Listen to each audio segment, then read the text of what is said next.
กับสัตว์จำพวกที่มีปัญญาสามสัตว์จำพวกที่มีโอตตัปปะย่อมคบค้ากันย่อมสมาคมกันกับสัตว์จำพวกที่มีโอตตัปปะสัตว์จำพวกที่มีสุตะมากย่อมคบค้ากันย่อมสมาคมกันกับสัตว์จำพวกที่มีสุตะมากสัตว์จำพวกที่มีปัญญาย่อมคบค้ากันย่อมสมาคมกันกับสัตว์จำพวกที่มีปัญญาสัตว์จำพวกที่ไม่มีโอตตัปปะย่อมคบค้ากันย่อมสมาคมกันกับสัตว์จำพวกที่ไม่มีโอตตัปปะสัตว์จำพวกที่เกียจคร้านย่อมคบค้ากันย่อมสมาคมกันกับสัตว์จำพวกที่เกียจคร้านสัตว์จำพวกที่มีปัญญาสามย่อมคบค้ากันย่อมสมาคมกันกับสัตว์จำพวกที่มีปัญญาสามสัตว์จำพวกที่มีโอตตัปปะย่อมคบค้ากันย่อมสมาคมกันกับสัตว์จำพวกที่มีโอตตัปปะสัตว์จำพวกที่ปรารภความเพียรย่อมคบค้ากันย่อมสมาคมกันกับสัตว์จำพวกที่ปรารภความเพียรสัตว์จำพวกที่มีปัญญาย่อมคบค้ากันย่อมสมาคมกันกับสัตว์จำพวกที่มีปัญญาสัตว์จำพวกที่ไม่มีโอตตัปปะย่อมคบค้ากันย่อมสมาคมกันกับสัตว์จำพวกที่ไม่มีโอตตัปปะสัตว์จำพวกที่มีสติหลงลืมย่อมคบค้ากันย่อมสมาคมกันกับสัตว์จำพวกที่มีสติหลงลืมสัตว์จำพวกที่มีปัญญาสามย่อมคบค้ากันย่อมสมาคมกันกับสัตว์จำพวกที่มีปัญญาสามสัตว์จำพวกที่มีโอตตัปปะย่อมคบค้ากันย่อมสมาคมกันกับสัตว์จำพวกที่มีโอตตัปปะสัตว์จำพวกที่มีสติมั่นคงย่อมคบค้ากันย่อมสมาคมกันกับสัตว์จำพวกที่มีสติมั่นคงสัตว์จำพวกที่มีปัญญาย่อมคบค้ากันย่อมสมาคมกันกับสัตว์จำพวกที่มีปัญญาต่อไปเป็นอัปปสุตสูตรว่าด้วยการคบค้าของสัตว์โดยธาตุว่าด้วยสุตะเป็นต้นพระผู้มีพระภาคเจ้าประทับอยู่ณพระเชตวันอารามของท่านอนาถบิณฑิกเศรษฐีกรุงสาวัตถี ณที่นั้นแลพระผู้มีพระภาคเจ้าตรัสเรียกภิกษุทั้งหลายแล้วได้ตรัสว่าดูก่อนภิกษุทั้งหลายสัตว์ทั้งหลายย่อมคบค้ากันย่อมสมาคมกันโดยธาตุเทียวคือสัตว์จำพวกที่มีสุตะน้อยย่อมคบค้ากันย่อมสมาคมกันกับสัตว์จำพวกที่มีสุตะน้อยสัตว์จำพวกที่เกียจคร้านย่อมคบค้ากันย่อมสมาคมกันกับสัตว์จำพวกที่เกียจคร้านสัตว์จำพวกที่มีปัญญาสามย่อมคบค้ากันย่อมสมาคมกันกับสัตว์จำพวกที่มีปัญญาสามสัตว์จำพวกที่มีสุตะมากย่อมคบค้ากันย่อมสมาคมกันกับสัตว์จำพวกที่มีสุตะมากสัตว์จำพวกที่ปรารภความเพียรย่อมคบค้ากันย่อมสมาคมกันกับสัตว์จำพวกที่ปรารภความเพียรสัตว์จำพวกที่มีปัญญาย่อมคบค้ากันย่อมสมาคมกันกับสัตว์จำพวกที่มีปัญญาสัตว์จำพวกที่มีสุตะน้อยย่อมคบค้ากันย่อมสมาคมกันกับสัตว์จำพวกที่มีสุตะน้อยสัตว์จำพวกที่มีสติหลงลืมย่อมคบค้ากัน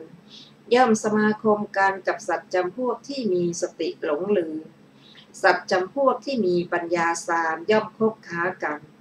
ย่อมสมาคมกันกับสัตว์จำพวกที่มีปัญญาสามสัตว์จำพวกที่มีสุตะมากย่อมคบค้ากันย่อมสมาคมกันกับสัตว์จำพวกที่มีสุตะมาก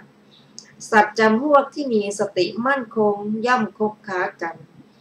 ย่อมสมาคมกันกับสัตว์จำพวกที่มีสติมั่นคงสัตว์จำพวกที่มีปัญญาย่อมคบค้ากันย่อมสมาคมกันกับสัตว์จำพวกที่มีปัญญาต่อไปเป็นกุสิตะสูตรว่าด้วยการคบค้าของสัตว์โดยธาตุว่าด้วยสติและปัญญาพระผู้มีพระภาคเจ้าประทับอยู่ณพระเชตวันอารามของท่านอนาถบิณฑิกเศรษฐีกรุงสาวัตถี ณที่นั้นแลพระผู้มีพระภาคเจ้าตรัสเรียกภิกษุทั้งหลายแล้วได้ตรัสว่าดูก่อนภิกษุทั้งหลาย สัตว์ทั้งหลายย่อมคบค้ากันย่อมสมาคมกันโดยท่าเทียวคือสัตว์จำพวกที่เกียจคร้านย่อมคบค้ากันย่อมสมาคมกันกับสัตว์จำพวกที่เกียจคร้านสัตว์จำพวกที่มีสติหลงลืมย่อมคบค้ากันย่อมสมาคมกันกับสัตว์จำพวกที่มีสติหลงลืมสัตว์จำพวกที่มีปัญญาสามย่อมคบค้ากันย่อมสมาคมกันกับสัตว์จำพวกที่มีปัญญาสามสัตว์จำพวกที่ปรารภความเพียรย่อมคบค้ากันย่อมสมาคมกันกับสัตว์จำพวกที่ปรารภความเพียรสัตว์จำพวกที่มีสติมั่นคงย่อมคบค้ากันย่อมสมาคมกันกับสัตว์จำพวกที่มีสติมั่นคงสัตว์จำพวกที่มีปัญญาย่อมคบค้ากันย่อมสมาคมกันกับสัตว์จำพวกที่มีปัญญาจบกุสิตะสูตรที่12ส่วนที่เป็นอดีตอนาคตปัจจุบันในทุกแห่งพึงทำเหมือนอย่างข้างต้นนั้น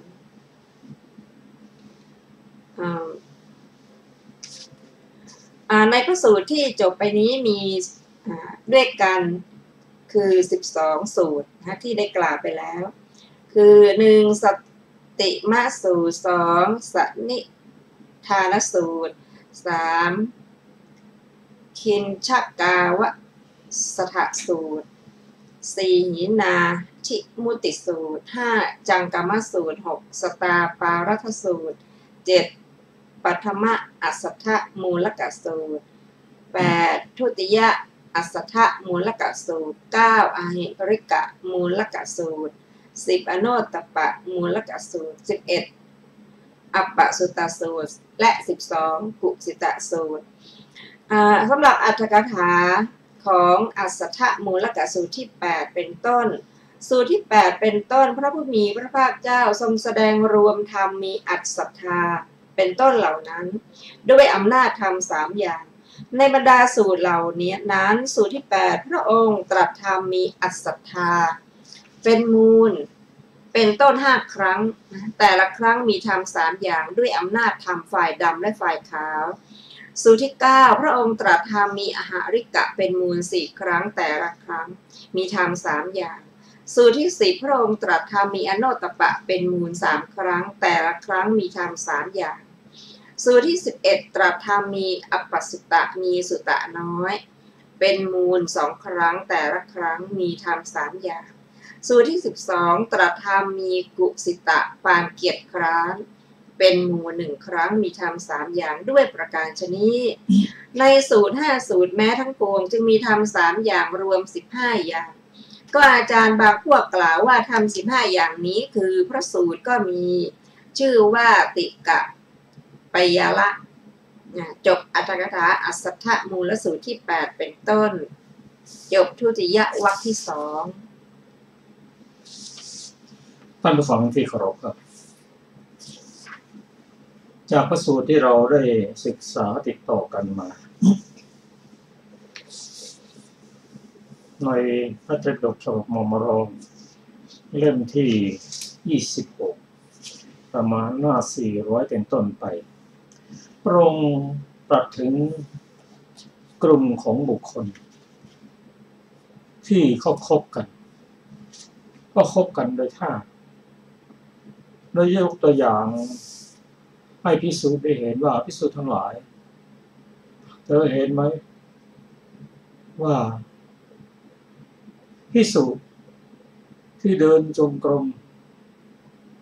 มีพระมหาโมคคัลลานะเป็นผู้ที่มีเอกคตในทางแสดงฤทธิ์กลุ่มทาสที่ชอบเรื่องฤทธิ์ก็จะมาประชุมกันรวมกันที่ท่านมหาโมคคัลลานะเพื่อเรียนถามปัญหาต่างๆว่าทำยังไงด้วยเหตุเท่าไหร่จึงจะมีความสามารถแสดงฤทธิ์ได้สูงขึ้นพระมหาโมคคัลลานะก็ได้อธิบายชี้แจงที่และตอบคำถามที่เขาสนใจในทำนองเดียวกันกลุ่มผู้ที่จะพัฒนาปัญญา ก็เข้าหาท่านพระสารีบุตรเรียนถามท่านว่าจะพัฒนา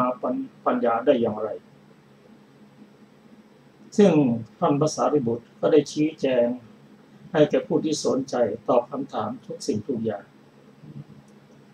และกลุ่มที่ชอบเกี่ยวกับกลุ่มที่ชอบเกี่ยวกับการผู้มีเรียกขอไป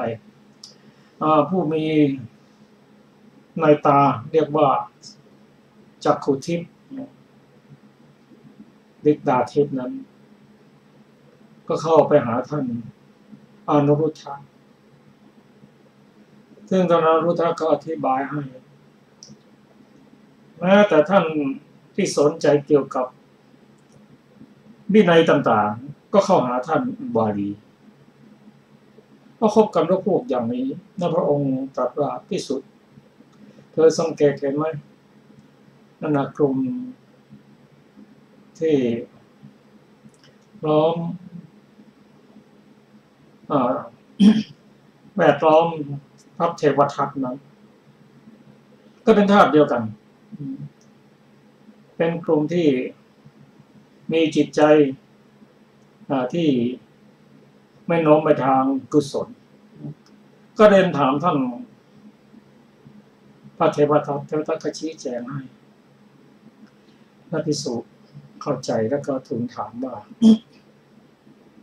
ทำไมท่านพระเทวทัตจึงมาเดินจงกรมอยู่ใกล้ๆพระองค์หรือว่าจะทำร้ายพระองค์หรือเพราะเหตุอื่นพระองค์ตรัสว่าพระเทวทัตนั้นก็กลุ่มนั้นไม่สามารถที่จะทำร้ายพระองค์ได้หรอกแต่ที่มาเดินใกล้ๆจงกรมกันนั้นก็เพื่อที่จะแสดงว่า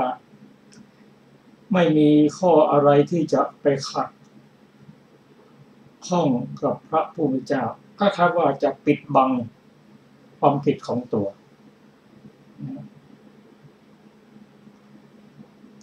อันนี้ก็เป็นสรุปแล้วก็คนดีก็อยู่ระหว่างพบกันระหว่างคนดีคนมีศีล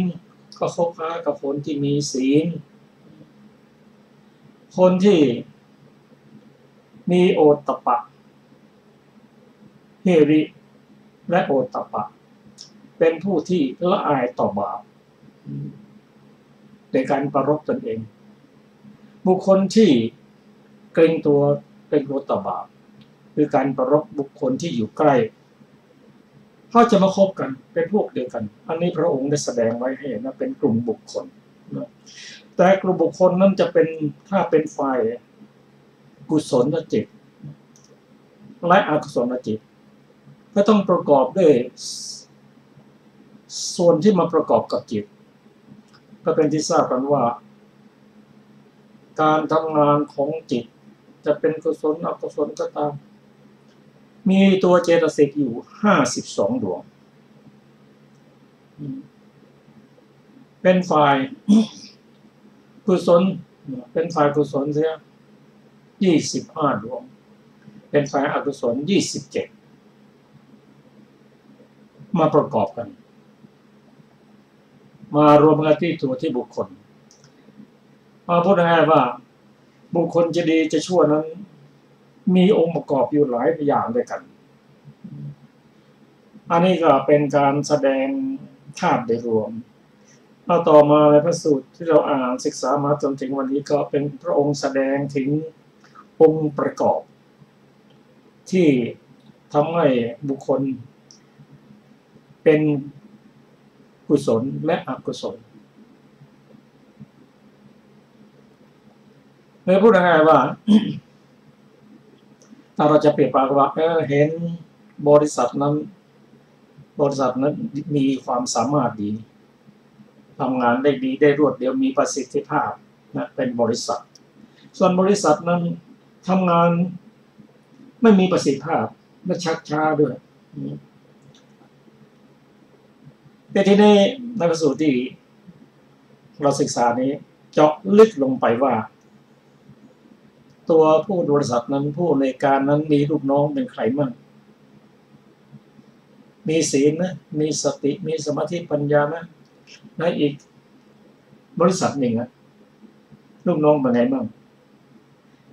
นี่ถ้ามาศึกษาพระสูตรที่เราศึกษากันนะพระองค์จะตรัสถึงเรื่องธรรมชาติที่ประกอบกับจิตคือตัวเจตสิก52 ดวงที่มาประกอบกับจิตว่าตัวเจตสิกนี้เข้าทำงานกับธาตุที่เหมือนกันยกตัวอย่างเช่น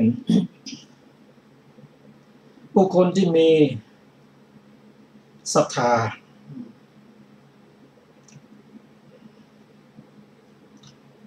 นี่ก็เป็นตัวเจตสิกตัวหนึ่ง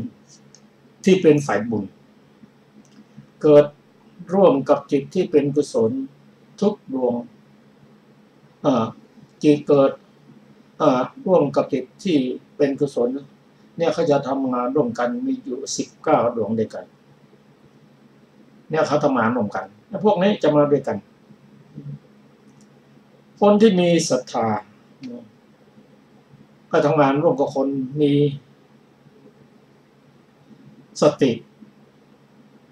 มีริโอตปะอโลภะอโทสะและตัตตรมชัตตาพร้อมกับยุคธรรมอีก6 คู่ด้วยกันได้แก่กายจิตสงบกายจิตเบากายจิตอ่อนมุทุตา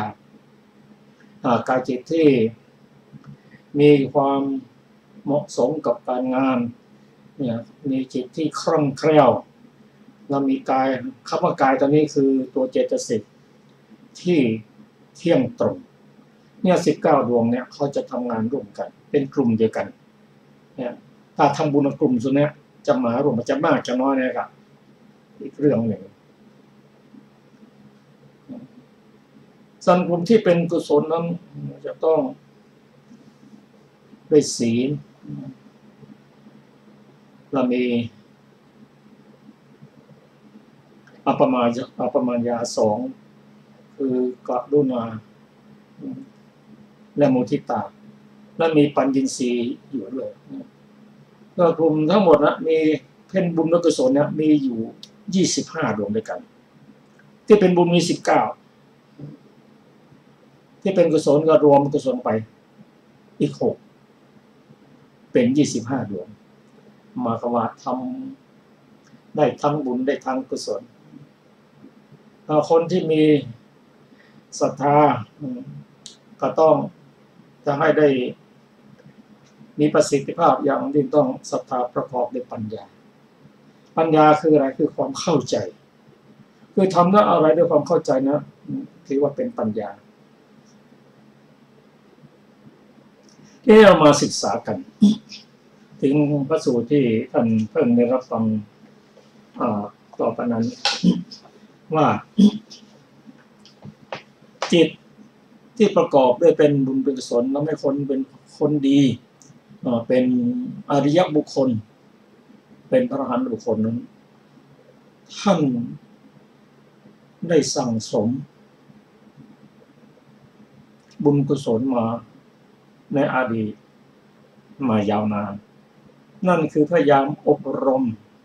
ตัวเจตสิกต่างๆที่เป็นฝ่ายบุญกุศลนั่นเราจะเห็นว่าบางพระสูตรนั้น บุคคลที่จะเป็นคนดีนั้นไม่ใช่ว่าจะต้องเป็นคนร่ำรวยจบสูงก็ไม่ใช่เสมอไปยกตัวอย่างเช่นมีผู้หญิงรับใช้คนหนึ่งในสมัยพระเจ้าปทุมมุกระเป็นคนใช้นะเป็นผู้หญิงคนใช้เธอคงไม่มีเงินที่จะให้ทานหรอกแต่เนื่องจากผมของเธอเนี่ยสลวยงามเธอก็ตัดผมของเธอขายก็ไปทำบุญให้กับพระเถระผู้ใหญ่ แล้วเธอเวียนเกิดเวียนตายมาจนมาเกิดในสมัยพระเจ้าของเราชื่อนางสุทินนาธรรมาเป็นภรรยาของอุบาสก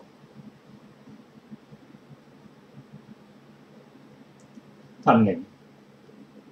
แล้วก็มาอบรมในสมัยมาฟังธรรมขอบวชขออนุญาตสามีบวชสามีก็ให้บวชไม่นานหรอกได้เป็นพระอรหันตบุคคลถ้าเราไม่ศึกษาจะเป็นไปได้ยังไงจากคนใช้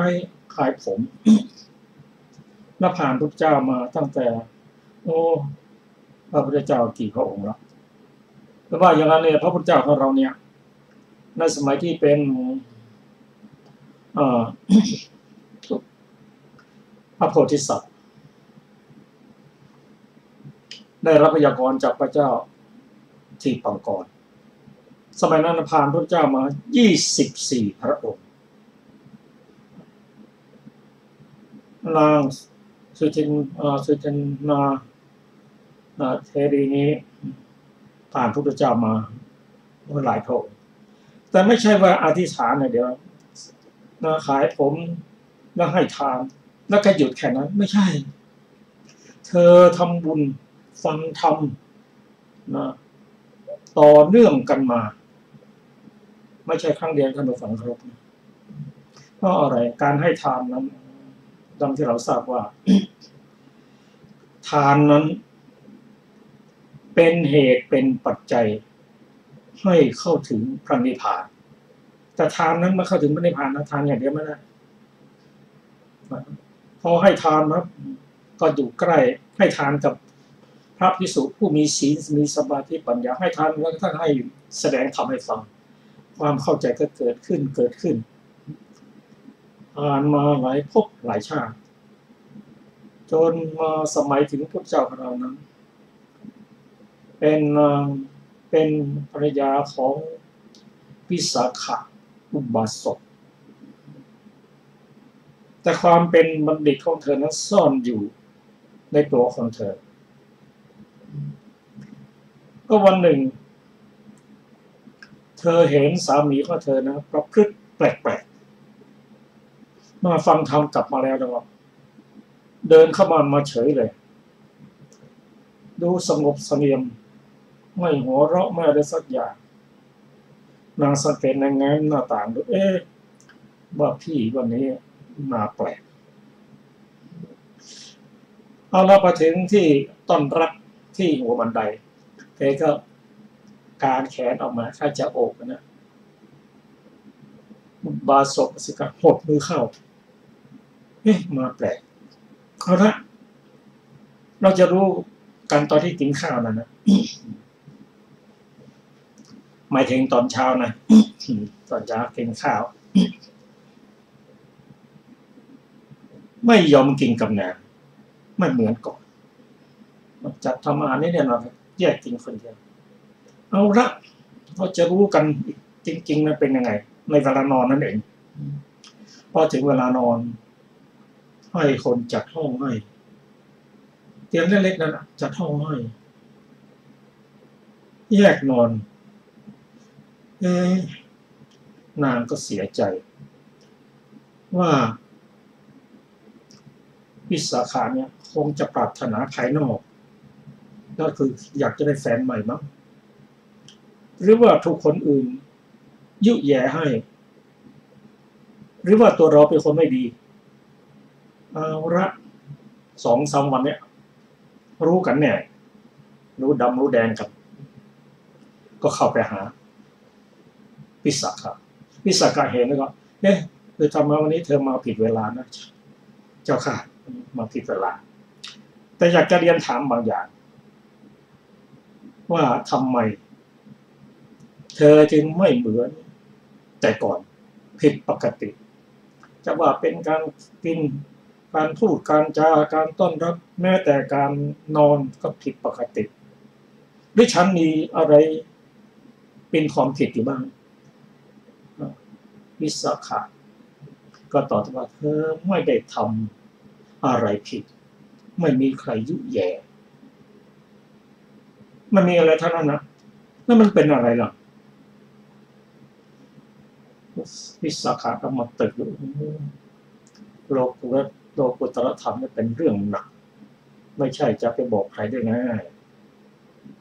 แต่ถ้าเราไม่บอกให้นางไม่สงเคราะห์นางจะเสียใจมากก็เลยบอกความจริงว่าได้ฟังธรรมจากพระเจ้าแล้วก็ได้เป็นในมีโลกุตตรธรรมจะทำอย่างนั้นไม่ได้เมื่อนางเริ่มเข้าใจเมื่อเข้าใจแล้วก็ดีเหมือนกันแล้วผู้ชายเท่านั้นเหรอที่ทำได้ผู้หญิงทำได้ไหมศึกษาได้ไหมวิสาขะก็ดัดว่าธรรมะของพระเจ้านะเป็นของทุกคนถ้ามีอุปนิสัยก็ทำได้ก่อนที่จะขอบวชจันลาสามีบวชแล้วก็วิสาขะจะยกเงินทั้งหมด800 ล้านไม่เอาขออนุญาตให้บวชกันเลยกันสามีก็อนุญาตสามีตอนนั้นเป็นอนาคามีละฟังธรรมครั้งแรกพร้อมกับพระเจ้าเปรตพระเจ้าพิมพิสารที่พระพุทธเจ้าทรงประทานให้ฟังครั้งแรกก็ได้เป็นโสดาบันฟังต่อมาก็ได้เป็นสกทาคามีครั้งที่3ก็ได้เป็นพระอนาคามีพอเขาได้อยากเราบอกฉันก็ดีใจคิดอย่างนั้นเหมือนกันแต่กลัวเธอไม่มีอุปนิสัยดังนี้อนุญาตให้ไม่อนุญาตเปล่านะรีบเดินทางไปเฝ้าพระเจ้าพิมพิสารทันทีว่านางสุธมาทินาขอบวชน่าจะท้ายเขาจะให้เราทำอะไรแล้วขอพระราชทานบอทองกับจัดขบวนดิ้วขบวนไปสู่สำนักภิกษุณีเอากลับมาบ้านบอกให้นางชำระร่างกายให้สะอาดแต่งตัวสะอาดเสร็จแล้วก็นั่งวอทองไปยังสำนักภิกษุณีกล่าวกับนางจะขอให้แม่เจ้าช่วยบวชให้นางเสถียรส่วนภิกษุณีสงสัยว่าคนบวชส่วนมากนะพาเมียมาบวชอาจจะมีการทะเลาะกันมีความผิดอะไรกันสักอย่างไปถามถ้ามีความผิดสักอย่าง2 อย่างก็ทนได้อดได้ก็ดีนะนางขอบวชด้วยศรัทธาก็บวชให้อันนี้แสดงให้เห็นว่าทุกสิ่งทุกอย่างนั้นไม่ได้เกิดขึ้นลอยๆนี่อย่างหนึ่งแล้วไม่ได้เกิดขึ้นอย่างเดียวไม่ได้เกิดขึ้นปุ๊บปั๊บเกิดเป็นไปตามลำดับธรรมะของพระองค์ลาดลุ่มลึกไปตามลำดับแต่ว่าจะมีปัญญาอะไรก็ตามจะเป็นอริยบุคคลได้นั้นต้องได้ฟังธรรมจากพระพุทธเจ้าเมื่อนางได้บวชและไม่นานนะ2-3 วันนั้นนางก็ได้เป็นพระอรหันตบุคคลถ้าถามว่าตอนที่อยู่เป็นภรรยานั้นมีปัญญาได้ไหมมีปัญญาระดับชาวโลกแต่ปัญญาในทางโลกุตตรธรรมนั้นก็ต้องฟังธรรมเพราะอะไรก็เหมือนกับเพชรนั่นที่มีฝุ่นเกาะหรือมีอะไรปิดบังพอได้ฟังธรรมจากพระเจ้าก็เหมือนได้ปัดฝุ่นนั้นออกแสงสว่างและความงามของเพชรก็ปรากฏขึ้นนางได้ฟังธรรมของพระพุทธเจ้าจากนางภิกษุณีซึ่งเป็นพระอรหันต์เช่นกันอันนี้ก็เป็นตัวอย่างที่เห็นว่าทุกสิ่งทุกอย่างเกิดขึ้นต้องมีอะไรประกอบปัจจัยอยู่หลายอย่างด้วยกันในพระสูตรนี้เราพูดถึงอโนตตัปปะมันพูดถึงอโนตตัปปะความจริงก่อนนั้นก็เป็นฮีริ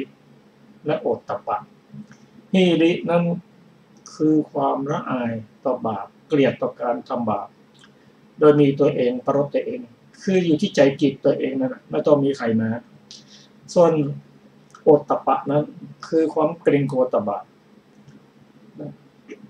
ไม่กล้าทำบาปเพราะมีคนรู้จักมีคนเห็นได้ประรบผู้อื่นวันนี้เราจะมาศึกษาคำสอนของพระพุทธเจ้าโดยเฉพาะ ตัวเจตสิกที่ชื่อว่าโอตตัปปะคือความละอายต่อบาปคนที่มีโอตตัปปะก็เคารพกับคนที่มีโอตตัปปะคนที่ไม่มีโอตตัปปะก็เคารพกับคนที่ไม่มีโอตตัปปะโอตตัปปะนั่นคือความละอายเกรงกลัวคือความเองเกรงกลัวต่อบาปถ้าอโนตตัปปะคือไม่เกรงกลัวต่อบาปเรามาพูดถึงฝ่ายบุญกุศลตนว่าโอตตัปปะนั้นวจนะนั้นกล่าวว่าเป็นธรรมชาติเย่อที่เกรงกลัวต่อบาปอะไรก็ตามถ้าเกรงตัวต่อบาปโดยปรารภผู้อื่นด้วยอะไรเนี่ยนะก็ชื่อธรรมชาตินั้นชื่อว่าโอตตัปปะตัวโอตตัปปะนั้นเป็นตัวเจตสิกตัวหนึ่งที่เป็นฝ่ายบุญที่เกิดกับจิตที่เป็นบุญทุกดวงลักษณะของเขานั้นก็คือมีความสะดุ้งกลัวต่อบาปเป็นลักษณะเห็นบาปแล้วสะดุ้งกลัวเป็นลักษณะของเขาสำหรับจิตของเขานั่นคือไม่มีการทำบาป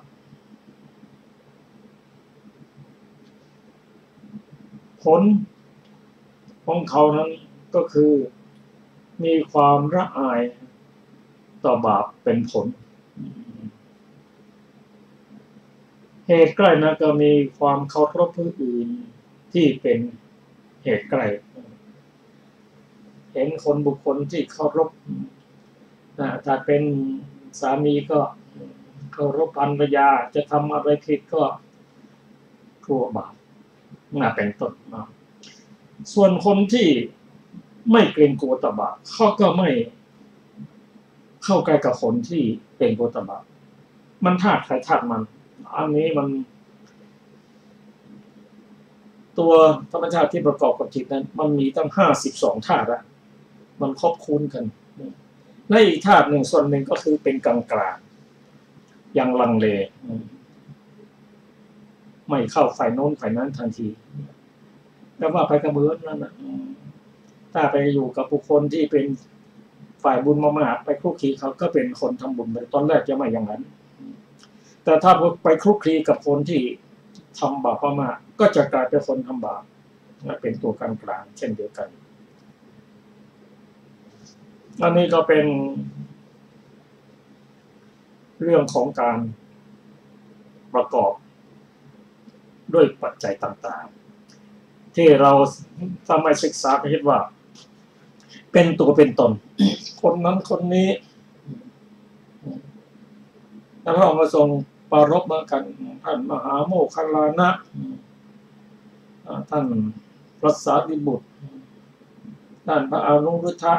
พระเทพทัตเป็นต้นเป็นคนเป็นตัวอยู่พระองค์ได้ตรัสสอนทั้งหมดเริ่มตั้งแต่ด้านบัญญัติจนถึงปรมัตถธรรมให้เห็นคนต่างๆนั้นแยกแยะออกไปว่าไม่ใช่ตัวไม่ใช่ตนไม่ใช่คนนะแต่เป็นธรรมชาติที่ประกอบกันขึ้นถ้าสองอย่างแล้วแค่รูปกับนามให้เห็นเข้าใจเพียงว่ารูปกับนามแล้วก็เข้าใจถึงปัจจัยของรูปของนามเข้าใจถึงการเกิดการดับก็เป็นบุญละอันนี้เราจะเห็นว่าธรรมะขององค์สุขุมลุ่มลึกนะเราต้องศึกษากันไปนะครับเราจะมาศึกษาอีกพระสูตรหนึ่งขอเชิญอาจารย์สรพงษ์ต่อไปเป็นทัศกรรมปัทวรรคที่1อัสมาหิตสูตรว่าด้วยการคบค้าของสัตว์โดยธาตุว่าด้วยไม่มีศรัทธาพระผู้มีพระภาคเจ้าประทับอยู่ณพระเชตวันอารามของท่านอนาถบิณฑิกะเศรษฐีกรุงสาวัตถีณที่นั้นแลพระผู้มีพระภาคเจ้าตรัสเรียกภิกษุทั้งหลายและได้ตรัสว่าดูก่อนภิกษุทั้งหลายสัตว์ทั้งหลายย่อมคบค้ากันย่อมสมาคมกันโดยธาตุเทียวคือสัตว์จำพวกที่ไม่มีศรัทธาย่อมคบค้ากันย่อมสมาคมกันกับสัตว์จำพวกที่ไม่มีศรัทธาสัตว์จำพวกที่ไม่มีหิริย่อมคบค้ากันย่อมสมาคมกันกับสัตว์จำพวกที่ไม่มีหิริ สัตว์จำพวกที่ไม่มีโอตตัปปะย่อมคบค้ากันย่อมสมาคมกันกับสัตว์จำพวกที่ไม่มีโอตตัปปะสัตว์จำพวกที่มีใจมั่นคงย่อมคบค้ากันย่อมสมาคมกันกับสัตว์จำพวกที่มีใจไม่มั่นคงสัตว์จำพวกที่มีปัญญาสามย่อมคบค้ากันย่อมสมาคมกันกับสัตว์จำพวกที่มีปัญญาสามสัตว์จำพวกที่มีศรัทธาย่อมคบค้ากันย่อมสมาคมกันกับสัตว์จำพวกที่มีศรัทธาสัตว์จำพวกที่มีหิริย่อมคบค้ากันย่อมสมาคมกันกับสัตว์จำพวกที่มีหิริสัตว์จำพวกที่มีโอตตัปปะย่อมคบค้ากันย่อมสมาคมกันกับสัตว์จำพวกที่มีโอตตัปปะสัตว์จำพวกที่มีใจมั่นคงย่อมคบค้ากันย่อมสมาคมกันกับสัตว์จำพวกที่มีใจมั่นคงสัตว์จำพวกที่มีปัญญาย่อมคบค้ากันย่อมสมาคมกันกับสัตว์จำพวกที่มีปัญญาจบอสมาหิตสูตรที่หนึ่งอัตถกถาเลยอัตถกถาของอสมาหิตสูตรที่หนึ่งในสูตรอื่นจากวรรคที่สองนี้อสมาหิตสูตรที่หนึ่งพระองค์ตรัสด้วยอำนาจแห่งธรรมมีอัตศรัทธาเป็นต้น5อย่างทุสสีลสูตรที่สองก็ตรัสเช่นกันแต่ในอสมาหิตสูตรที่หนึ่งพระองค์ตรัสอสมาหิตบทเป็นบทที่สี่ในทุสสีลสูตรที่สองพระองค์ตรัสทุสศีลบทเป็นบทที่สี่เมื่อพระองค์ตรัสอย่างนี้เป็นอันตรัสตามอัธยาศัยของบุคคลที่จะตรัสรู้บทว่าอสมาหิตาในสูตรที่หนึ่งนี้ความว่าเว้นจากอุปจารสมาธิและอัปปนาสมาธิบทว่าทุสศีลาแปลว่าไม่มีศีลสูตรที่สามพระองค์ตรัสด้วยอำนาจอัธยาศัยของบุคคลที่จะตรัสรู้สูตรที่สี่ตรัสด้วยอำนาจกรรมบท7สูตรที่ห้าตรัสด้วยอำนาจกรรมบท4ต่อไปเป็นทุสศีลสูตรว่าโดยการคบค้าของสัตว์โดยธาตุว่าด้วยศรัทธาและหิริพระผู้มีพระภาคเจ้าประทับอยู่ณพระเชตวันอารามของอนาถบิณฑิกเศรษฐีกรุงสาวัตถีณที่นั้นแล้วพระผู้มีพระภาคเจ้าตรัสเรียกภิกษุทั้งหลายแล้วได้ตรัสว่าดูก่อนภิกษุทั้งหลายสัตว์ทั้งหลายย่อมคบค้ากันย่อมสมาคมกันโดยธาตุเทียมคือสัตว์จำพวกที่ไม่มีศรัทธาย่อมคบค้ากันย่อมสมาคมกันกับสัตว์จำพวกที่ไม่มีศรัทธาสัตว์จำพวกที่ไม่มีหิริย่อมคบค้ากันย่อมสมาคมกันกับสัตว์จำพวกที่ไม่มีหิริสัตว์จำพวกที่ไม่มีโอตตัปปะย่อมคบค้ากันย่อมสมาคมกันกับสัตว์จำพวกที่ไม่มีโอตตัปปะสัตว์จำพวกที่ทุศีลย่อมคบค้ากันย่อมสมาคมกันกับสัตว์จำพวกที่ทุศีลสัตว์จำพวกที่มีปัญญาสามย่อมคบค้ากันย่อมสมาคมกันกับสัตว์จำพวกที่มีปัญญาสามสัตว์จำพวกที่มีศรัทธาย่อมคบค้ากันย่อมสมาคมกันกับสัตว์จำพวกที่มีศรัทธาสัตว์จำพวกที่มีหิริย่อมคบค้ากันย่อมสมาคมกันกับสัตว์จำพวกที่มีหิริสัตว์จำพวกที่มีโอตตัปปะย่อมคบค้ากันย่อมสมาคมกันกับสัตว์จำพวกที่มีโอตตัปปะสัตว์จำพวกที่มีศีลย่อมคบค้ากันย่อมสมาคมกันกับสัตว์จำพวกที่มีศีลสัตว์จำพวกที่มีปัญญาย่อมคบค้ากันย่อมสมาคมกันกับสัตว์จำพวกที่มีปัญญาจบทุสศีลสูตรที่สองอัตถกถาทุสศีลสูตรที่สองในทุสศีลสูตรที่สองบทว่าทุสศีลาได้แก่ไม่มีศีลจบอัตถกถาทุสศีลสูตรที่สองต่อไปเป็นปัญจสิกขาปทสูตรว่าโดยการคบค้าของสัตว์โดยท่าต่างด้วยศีลห้าข้าพเจ้าได้ฟังมาแล้วอย่างนี้สมัยหนึ่งพระผู้มีพระภาคเจ้า ประทับอยู่ณพระเชตวันอารามของท่านอนาถบิณฑิกเศรษฐีกรุงสาวัตถีณที่นั้นแลพระผู้มีพระภาคเจ้าตรัสเรียกภิกษุทั้งหลายว่าดูก่อนภิกษุทั้งหลายพวกภิกษุเหล่านั้นทูลรับพระผู้มีพระภาคเจ้าว่าพระเจ้าข้าพระผู้มีพระภาคเจ้าได้ตรัสดังนี้ว่าดูก่อนภิกษุทั้งหลายสัตว์ทั้งหลายย่อมคบค้ากันย่อมสมาคมกันโดยธาตุเทียวคือพวกทำปาณาติบาตย่อมคบค้ากันย่อมสมาคมกันกับพวกทำปาณาติบาตพวกทำอธินาทานย่อมคบค้ากันย่อมสมาคมกันกับพวกทำอธินาทานพวกทำกาเมสุมิจฉาจารย่อมคบค้ากันย่อมสมาคมกันกับพวกทำกาเมสุมิจฉาจารพวกมุสาวาทย่อมคบค้ากันย่อมสมาคมกันกับพวกมุสาวาทพวกดื่มน้ำเมาคือสุราและเมรัยอันเป็นที่ตั้งแห่งความประมาทย่อมคบค้ากันย่อมสมาคมกันกับพวกดื่มน้ำเมาคือสุราและเมรัยอันเป็นที่ตั้งแห่งความประมาทพวกเว้นขาดจากปาณาติบาตย่อมคบค้ากันย่อมสมาคมกันกับพวกเว้นขาดจากปาณาติบาตพวกเว้นขาดจากอธินาทานย่อมคบค้ากันย่อมสมาคมกับขออภัยย่อมสมาคมกันกับพวกเว้นขาดจากอธินาทานพวกเว้นขาดจากกาเมสุมิจฉาจารย่อมคบค้ากันย่อมสมาคมกันกับพวกเว้นขาดจากกาเมสุมิจฉาจารพวกเว้นขาดจากมุสาวาทย่อมคบค้ากันย่อมสมาคมกันกับพวกเว้นขาดจากมุสาวาท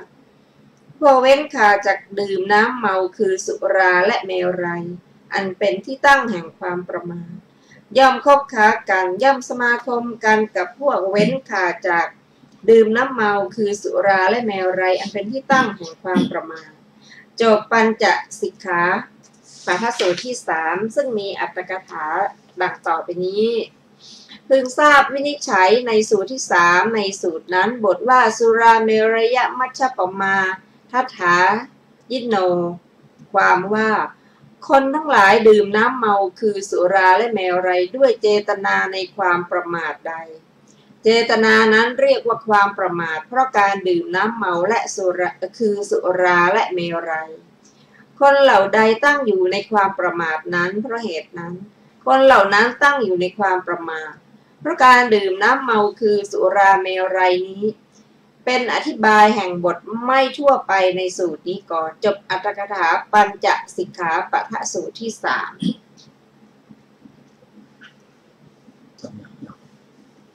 จบอรรถกถาปัญจสิกขาปัฏฐสูตรที่3ต่อไปสัตตกรรมปัฏฐสูตรว่าด้วยกรรมบท7พระผู้มีพระภาคเจ้าประทับอยู่ณพระเชตวันอารามของท่านอนาถบิณฑิกเศรษฐีกรุงสาวัตถีณที่นั้นแลพระผู้มีพระภาคเจ้าตรัสเรียกภิกษุทั้งหลายแล้วได้ตรัสว่าดูก่อนภิกษุทั้งหลายสัตว์ทั้งหลายย่อมคบค้ากันย่อมสมาคมกันโดยธาตุเทียวคือพวกทำปาณาติบาตย่อมคบค้ากันย่อมสมาคมกันกับพวกทำปาณาติบาตพวกทำอธินาทานย่อมคบค้ากันย่อมสมาคมกันกับพวกทำอธินาทาน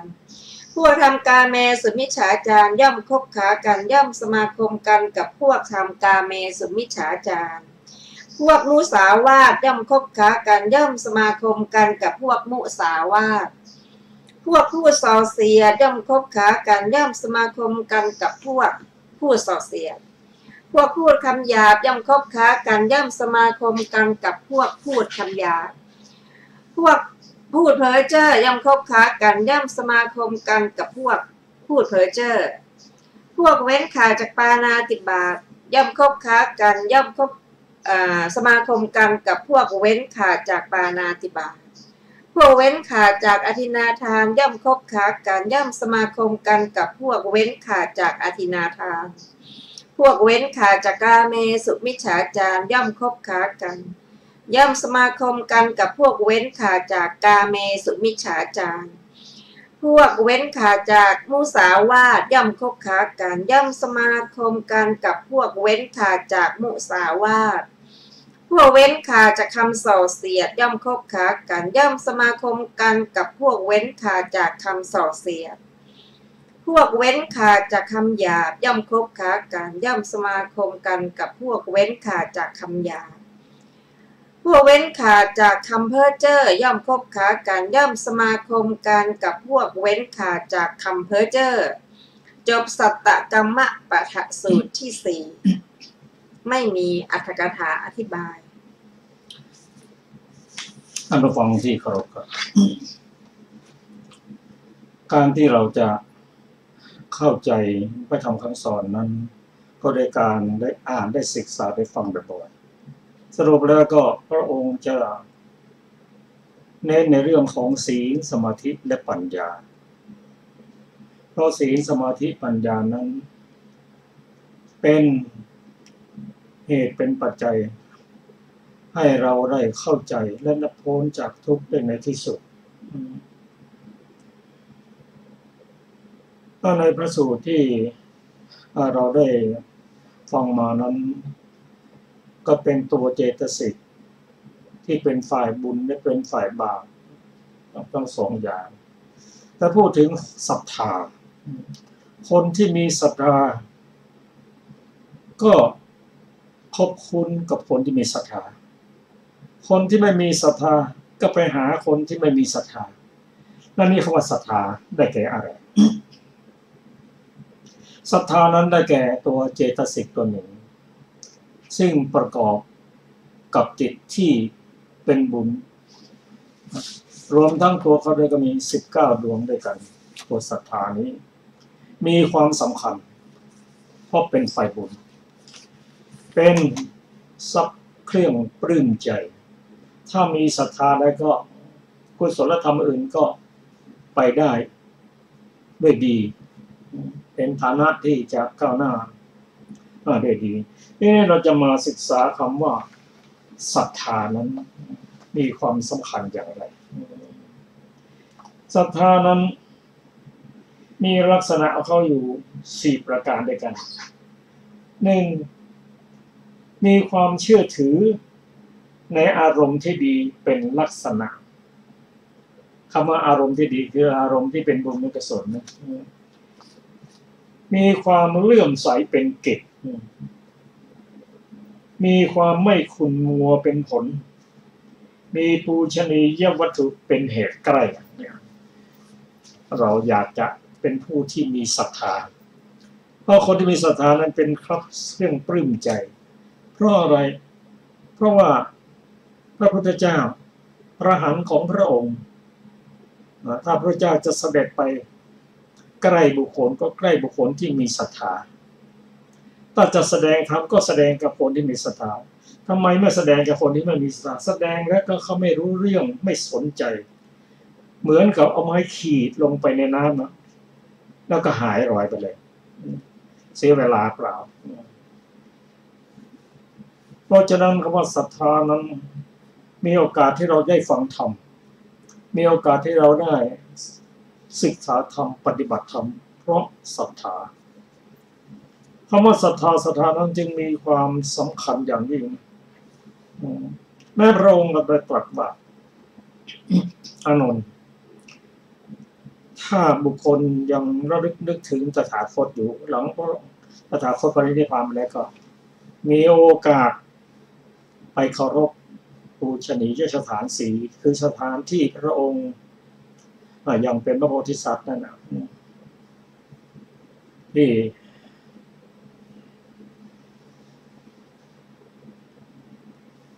ตรงที่สถานที่ประสูติสถานที่พระองค์ตรัสรู้สถานที่พระองค์ทรงแสดงธรรมและสถานที่พระองค์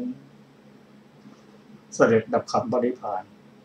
เป็นปูชนียสถานสีถ้าไปแล้วนะไปด้วยความเข้าใจไปด้วยศรัทธาคือศรัทธาคืออะไรศรัทธาเลื่อมใสว่าพระพุทธเจ้ายังตอนที่ยังเป็นพระโพธิสัตว์ทรงประสูติอยู่ที่นี่ที่ลุมพินีสถานประเทศเนปาลสถานที่พระองค์ตรัสรู้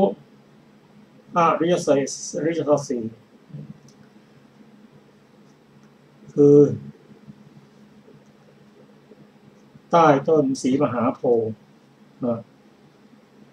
พุทธคยาสถานที่พระองค์ทรงแสดงธรรมที่ป่าอิสิปตนมฤคทายวัน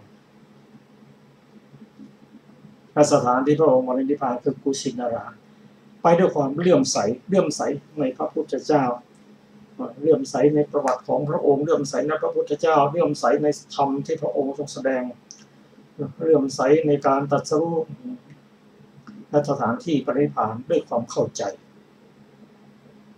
ความเข้าใจก็คือเลื่อมใสในพระพุทธในพระธรรมพระสงฆ์เลื่อมใสในการตรัสรู้เลื่อมใสเชื่อในเรื่องกฎแห่งกรรมถ้าไปได้อย่างนี้นะพระองค์ตรัสว่าอานนท์ชาติต่อไปแล้วตายแล้วก็ไม่ไปอาบายแน่นอนถ้าไปด้วยศรัทธานะเพราะฉะนั้นเรารู้ว่าศรัทธานะเป็นทรัพย์เครื่องปลื้มใจเป็นทรัพย์ที่มีแล้วก็ใครขโมยไปไม่ได้ให้ผลในชาตินี้ในชาติปัจจุบันด้วยว่าทำยังไงล่ะก็มาศึกษาลักษณะของเขานั่นก็คือเหตุใกล้ของศรัทธาก็คือปูชนียวัตถุเป็นเหตุใกล้นั่นคือเข้าใกล้สังเวชสติสถานสี่เนี่ยจะเกิดความปลื้มใจขึ้นมาเกิดศรัทธาขึ้นมาหรือเข้าใกล้บุคคลที่มีศีลสมาธิปัญญาในสมัยพระองค์เข้าใกล้พุทธองค์แล้วก็ได้ดีทุกคนในศรัทธาเนี่ยจะมีความสำคัญอย่างยิ่งที่นี่คนที่ไม่มีศรัทธาก็เขาคบกับคนที่ไม่มีศรัทธาแล้วก็เรามาศึกษาดูว่าพระเทวทัตนั้นเขาบอกเป็นผู้ที่ไม่มีศรัทธาในพระพุทธเจ้าเลยและคนที่จะมีมหาเทวทัตพระเทวทัตนะก็ไม่ใช่จะเขาก็ต้องดูก่อนเนาะมีใครที่พอจะเป็นพวกเราได้ก็ไปหาบุคคลที่ยังไม่มีความรู้ไม่มีศรัทธานั่นคือไปเกลี้ยกล่อมพระเจ้าอาชาติศัตรูเป็นผู้ไม่มีศรัทธานะก็สอนหมดถึงวิธีต่างๆจนในที่สุดก็พระเจ้าอาชาติศัตรูก็ร่วมกับเทวทัตในที่สุดก็ท่านก็ปรงพระชนพระราชบิดาเพราะคบมิตรผิดเพราะมันได้อยู่ใกล้กับคนที่มีปัญญาตอนหลังพระเจ้าอาชาติศัตรูได้เห็นพิษสงของการคบปาปมิตรหลังจากที่ทำเรียกว่าปิตุฆาตแล้วครับนอนไม่หลับประทับนอนไม่หลับสักคืนนั่นคือความเดือดร้อนใจจนหลังที่สุดก็ได้รับคำแนะนำจากหมอชีวกกรมรพัฒน์ท่านแนะนำไปพบพระพุทธเจ้าพอฟังธรรมถูกแรกเท่านั้นเองความทำเท่าไรบรรทมหลอกตั้งแต่บัดนั้นเป็นต้นไปอันนี้คือเหตุใกล้คือพระพุทธเจ้าที่พระเจ้าอาชาติศัตรูได้ไปเข้าพบนั้นเพราะฉะนั้นการคบมิตรนั้นจึงสำคัญอย่างยิ่งครับท่านผู้ฟังที่เคารพครับรายการศึกษาธรรมน้ำสุขก็ต้องนำจากท่านผู้ปฏิเวลาครับพบกันพรุ่งนี้เวลาเดียวกันสำหรับวันนี้สวัสดีครับสวัสดีค่ะ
วัดเป็นบุญเขตวิเศษสถานเหมือนทิพย์วิมานของหมู่ประชาสะอาดรื่นรมด้วยร่มเงาไม้ได้ร่วมศรัทธาสมเป็นศาลาแหล่งพักพิงใจเห็นพระประธานเหนือแท่นธรรมรงค์เหมือนพุทธองค์เหนืออาจอำไพแต่ทำจุนเจืออุเพื่อเราปองปัดป้องปวงภัยขอน้อมดวงใจกราบไหว้วันทาวัดเล็กหรือใหญ่นั้นไม่สำคัญวัดเท่าเทียมกันด้วยแรงพัฒนาพระทรงเคร่งครัดทำกิจวัตร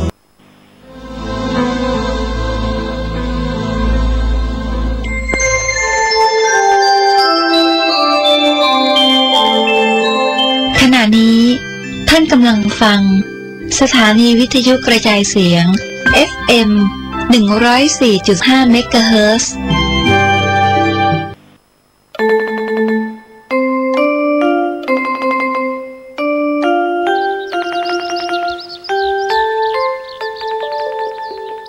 ปรากฏการณ์ทางจิตเมื่อจวนเจียนจะตาย